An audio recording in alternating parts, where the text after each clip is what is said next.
മിക്കവാറും നദികൾ മലകളിൽ നിന്നാണ് തുടങ്ങുന്നത്. എവിടെ നിന്നാണ് നദികൾക്ക് ഈ ജലലഭ്യത ഉണ്ടാകുന്നത്? ഇതിന് പ്രധാനമായും കാരണമാകുന്നത് മഴയാണ്. മലയിടങ്ങളിൽ ഏറെ മഴ പെയ്യും, ഇത് നദീരൂപീകരണത്തിന് സഹായിക്കുന്നു. എന്നാൽ ഈ മഴയുടെ മുഴുവൻ ഭാഗവും നിലനിർത്താനാകില്ല. ഒരു ഭാഗം മണ്ണിൽ അണ്ടർഗ്രൗണ്ട് ജലസംഭരണികൾ നിറയ്ക്കും.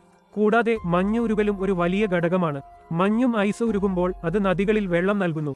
അടുത്തുള്ള ഒരു പ്രധാന കാര്യം അണ്ടർഗ്രൗണ്ട് വാട്ടർ റിസർവോയർമാരുടെ ഉൽപ്പത്തിയാണ്.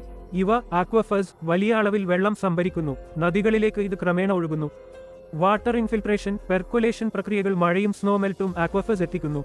ഇവിടെ നിന്നുള്ള വെള്ളം നദികളിലേക്ക് ക്രമേണ ഒഴുകുന്നു. ആമസോൺ പോലുള്ള വലിയ നദികൾക്ക് വളരെയധികം ഡ്രെയിനേജ് ബേസിൻസ് ഉണ്ട്. ഇത് വ്യാപകമായ പ്രദേശത്തു നിന്ന് വെള്ളം ശേഖരിക്കുന്നു. ഇത് ട്രിബ്യൂട്ടറീസ് ആൻഡ് സ്ട്രീംസ് നെറ്റ്വർക്ക് ഉപയോഗിച്ച് വെള്ളം റെയിൻഫോൾ ആൻഡ് അണ്ടർഗ്രൗണ്ട് സോഴ്സസിൽ നിന്ന് ശേഖരിച്ച് പ്രധാന നദിയിലേക്ക് എത്തിക്കുന്നു.